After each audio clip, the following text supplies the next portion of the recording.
अवधूत चिंतन श्री गुरुदेव दत्त श्री स्वामी समर्थ. जय जय रघुवीर समर्थ. आजचा माणूस बाह्य जगामध्ये कितीही तंत्रज्ञानाने जोडलेला असला तरी आतून तो कमालीचा तुटलेला आणि विखुरलेला दिसतो. निसर्गापासून दूर गेलेला आणि स्वतःच्याच अपेक्षांच्या ओझ्याखाली दबलेला माणूस आज क्षणाक्षणाला शांततेचा शोध घेत आहे. मनात चाललेली सततची घामगेल, विचारांची अखंड चक्रे आणि भविष्यातील अनिश्चितता यामुळे मानवी मन जणू एका मोठ्या वादळात सापडले आहे. रोज सकाळी उठल्यापासून ते रात्री उशीवर डोकं टेकवेपर्यंत माणूस एका न एका स्पर्धेत धावत असतो. पण या प्रवासात तो स्वतःलाच पार विसरून जातो. अशा वेळी जेव्हा चारही बाजूंनी अस्वस्थतेचे धुके पसरलेले असते, तेव्हा आपल्याला एका अशा प्रकाशाची गरज असते, जो आपल्याला बाहेरचे जग बदलण्याऐवजी आतून मजबूत करेल. अक्कलकोटचे परब्रह्म श्री स्वामी समर्थ महाराजांचे जीवन दर्शन आणि विचार हेच त्या अंधारात उजळणारे दीपस्तंभ आहेत. स्वामींचा संदेश हा कुठल्या साच्यात बसवलेला धार्मिक उपदेश नाही, तर तो मानवी आत्म्याला दिलेला एक आश्वस्त दिलासा आहे. आपण सगळेच दुःखापासून पळण्याचा आणि सुखाच्या मागे धावण्याचा प्रयत्न करत असतो. पण खरी समस्या दुःखात नसून त्या दुःखाकडे पाहण्याचा आपला दृष्टिकोनात असते. आपण बऱ्याचदा त्या गोष्टींचा विचार करून स्वतःला जाळत राहतो, ज्या आपल्या अधिकारातच नाहीत. काल जे घडले ते बदलण्याची ताकद जगात कोणाकडेही नाही आणि उद्या काय घडणार आहे हे पूर्णपणे गूढ आहे. मग माणसाच्या हातात उरते तर काय उरते? फक्त आजचा हा क्षण. स्वामींचा विचार आपल्याला या क्षणात पूर्णपणे जगायला शिकवतो. जेव्हा तुम्ही भविष्याची चिंता बाजूला ठेवून तुमच्या समोर असलेल्या कर्मात स्वतःला पूर्णपणे ओतून देता, तेव्हा मनातील भीती आपोआप वितळून जाते. आयुष्य हे कष्टाने आणि निष्ठेने समजवायचे असते, चिंतेने सुकवायचे नसते. तर तुमचे प्रामाणिक प्रयत्न हेच तुमचे खरे सामर्थ्य आहे. आणि जिथे प्रामाणिकपणा असतो, तिथे ईश्वरी कृपा अदृश्यपणे काम करत असते. आयुष्यातील संकटांकडे आपण नेहमी एक शाप म्हणून पाहत असतो. आपण खरोखर विचार केला तर संकटे ही माणसाची खरी ओळख करून देणारे आरसे असतात. सुखाच्या दिवसात तर जग पाठीशी उभे राहते, पण कठीण काळातच माणसाच्या संयमाची, धैर्याची आणि विश्वासाची खरी परीक्षा होते.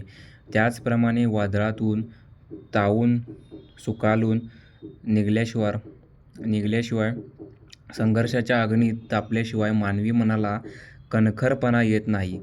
तुमच्या आयुष्यात आलेला कठीण काळ हा तुम्हाला संपवण्यासाठी आलेला नाही, तर तुमच्यातील सुप्त ताकद, बुद्धी आणि क्षमता जागृत करण्यासाठी आला आहे. म्हणूनच अपयशाने किंवा कठीण प्रसंगाने खचून न जाता त्याला स्वतःला घडवण्याची एक संधी मानणे हाच एक खरा शहाणपणा आहे. अंधार जेवढा गडद असतो, येणारी पहाट तितकीच अधिक तेजस्वी आणि प्रखर असते. हा निसर्गाचा शाश्वत नियम नेहमी लक्षात ठेवला पाहिजे. मानवी आयुष्यात आज सर्वात मोठा अडसर जर कोणता असेल, तर तो म्हणजे अहंकार आणि तुलना. आज माणूस स्वतःच्या दुःखाने जेवढा त्रासलेला नाही, तेवढा तो दुसऱ्यांच्या सुखाची तुलना करून आणि दुःखी होत आहे. माझ्याकडे काय नाही या विचारात तो माझ्याकडे काय आहे या सुंदर सत्याकडे पूर्णपणे दुर्लक्ष करत असतो. यासोबतच नात्यांमध्ये वाढणारा अहंकार माणसाला एकाकी पाडतो.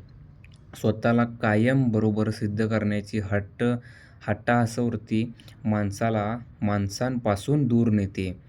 नाती जपायची असतील तर मनाचा मोठेपणा आणि नम्रता अत्यंत आवश्यक आहे.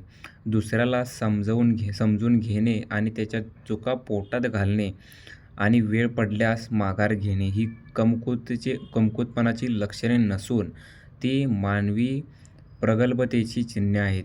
रागाची आणि द्वेषाची होळी करून मनात प्रेमाची आणि आपुलकीची रोपे रुजवणे हाच खऱ्या आनंदाचा मार्ग आहे.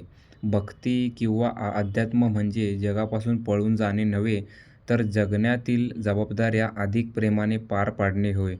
स्वामींना अभिप्रेत असलेली पूजा ही मंदिराच्या गाभाऱ्यापुरती किंवा तासनतास केलेल्या जपापुरती मर्यादित नाही, तर माणसाच्या मनातील करुणा, दया आणि सेवाभाव हीच खरी भक्तीची रूपे आहेत. तुमच्या संपर्कात येणाऱ्या प्रत्येक जीवाला आधाराचा स्पर्श देणे, एखाद्या थकलेल्या पाणस्थाला गोड शब्दांची सावली देणे आणि स्वार्थाच्या पलीकडे जाऊन समाजहिताचा विचार करणे, यानेच ईश्वराची खरी सेवा होते. ज्या हृदयात इतरांबद्दल आदर आणि संवेदनशीलता असते, तिथेच खऱ्या अर्थाने मंदिरातील देवाचा वास असतो. ब्राह्म कर्मकांडापेक्षा मनाची शुद्धता आणि कर्मातील प्रामाणिकपणा स्वामींना सर्वाधिक प्रिय असतो किंवा प्रिय आहेच. शेवटी जीवनाचा हा संपूर्ण पट म्हणजे सुखाच्या आणि दुःखाच्या धाग्यांनी विणलेले एक सुंदर वस्त्र आहे. यात कधी कडक ऊन असेल तर कधी शीतल सावली असेल. पण कसलीही परिस्थिती आली तरी स्वतःचे मन, स्वास्थ्य गमावू नका. स्वतःवर आणि विश्वाच्या अथांग सकारात्मक ऊर्जेवर अढळ विश्वास ठेवा. जेव्हा जेव्हा तुम्हाला वाटेल की आता पुढे जाणे अशक्य आहे, तेव्हा थांबून एक खोल श्वास घ्या आणि स्वतःच्या आत डोकावून पहा. तुमच्या आत एक असा प्रकाश लपलेला आहे, जो जगातील कोणत्याही अंधाराला मात देऊ शकतो. हार मानणे हा पर्याय नाही. उठणे, सावरणे, पुन्हा नव्याने उमेदीने पुढे चालत राहणे हाच मानवी जीवनाचा खरा धर्म आहे. हाच स्वामींचा अखंड वाहणारा, मनाला स्पर्शून जाणारा आणि आयुष्याला नवचैतन्य देणारा जिवंत संदेश आहे. तर मित्रांनो, व्हिडिओ आवडला असेल तर व्हिडिओला लाईक करा. चॅनलवर जर तुम्ही नवीन असाल तर चॅनलला सबस्क्राईब करा आणि आपल्या कॉमेंट बॉक्समध्ये कॉमेंट करा. श्री स्वामी समर्थ.